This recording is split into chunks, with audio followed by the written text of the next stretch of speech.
This sacred spot contends Callaway is here to the east of the Apalachicola River in the unspoiled country of the Florida Panhandle.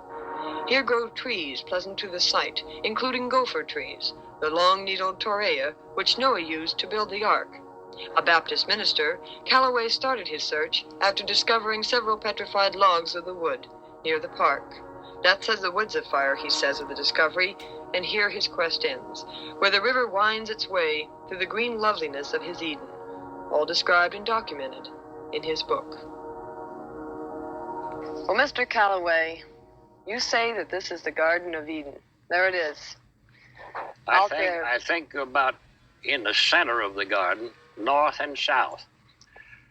The Garden of Eden, east and west, is not over 10 miles wide, paralleling the river from Chattahoochee down to Bristol. But you're right in the center of it here at Torreya State Park, north and south, between Chattahoochee and Bristol. Well, now, according to the Bible, the Garden of Eden must have trees pleasant to the sight, and it must have gold and onyx stone and a river of four heads. Is this one of the rivers?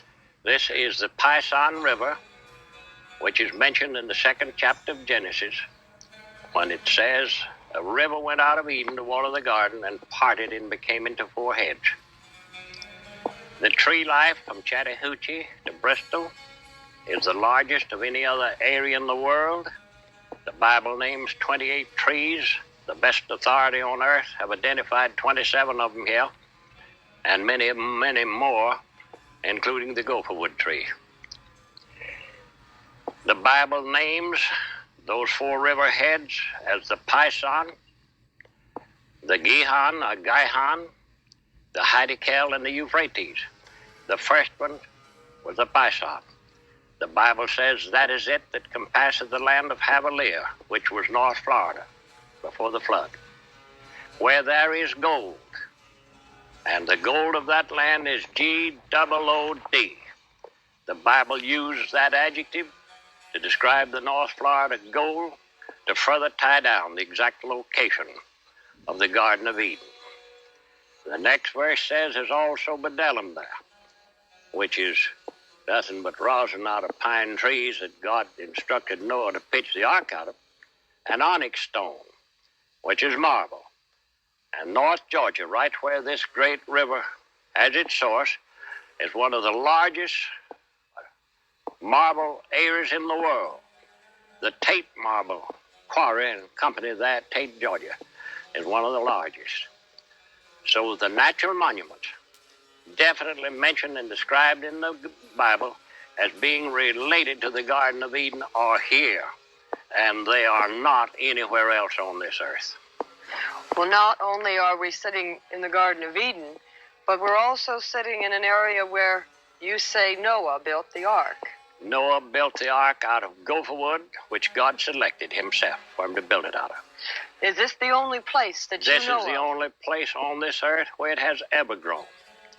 It's the most peculiar wood on earth. You can take a piece of it the size of this match when it's green. You can't break it. You can twist it and turn it. It's the lightest wood on earth. I have had its fibers, its structure, its every phase of it chemically analyzed. There's no other wood on earth like it. It's the lightest. And Noah built the ark out of wood not very far from where you and I are sitting here at Torreya State Park. It was loaded, and then it floated 5 months and landed on Mount Ararat, where we know definitely that it's now embedded in the ice. Now, there are four rivers that are necessary for the Garden of Eden. What are the four rivers here? A river went out of Eden to water the garden, says the 2nd chapter of Genesis, and it parted and became into four heads. The Pison, the Gihon, the Hiddekel, and the Euphrates. That is the only four-head river system on this earth.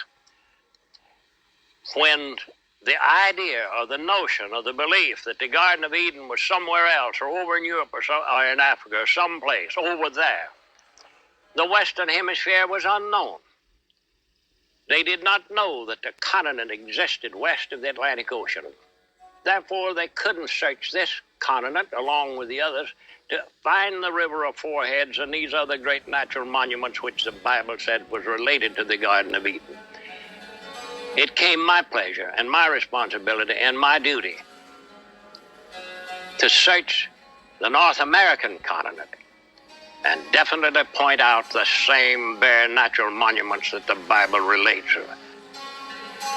Callaway points with pride to the official map of the U.S. engineers at Chattahoochee, which shows what Callaway says is the only four-head river system in the world.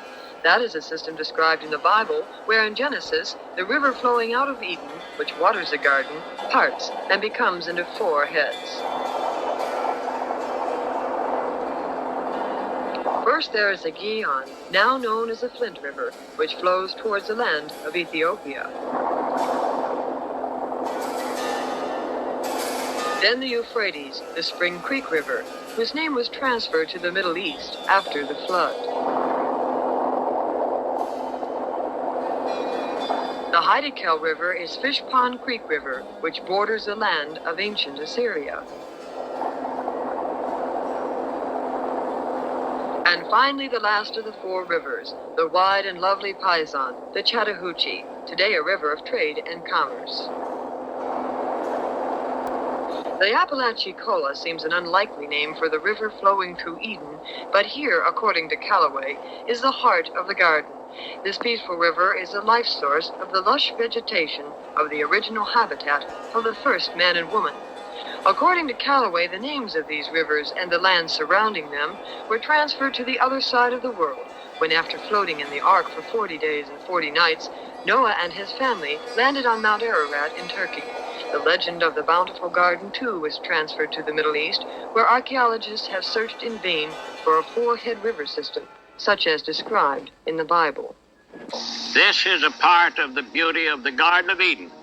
When the recent storm Agnes was coming up through the Gulf, my friends and neighbors were calling me and warning me to board up or leave there. I said, go back and go to sleep, go to bed. God's not going to destroy the Garden of Eden. When it got out at Apalachicola, it parted, and one half went up through Tallahassee and the other Panama City. And just as it got north of Chattahoochee out of the garden, it went back together and spanked the hell out of them from there on to New England. I've pointed out to man, I've proven it by natural monuments, the same as are described in the Bible, and I've given him a direction as to how to go there. And they're going to come here by the tens of thousands. Not gamblers and crooks and speculators, but the finest men and women on this earth, to come here and feel. You feel something here you don't feel anywhere else in the world. This sacred spot, contends Callaway, is here to the east of the Apalachicola River in the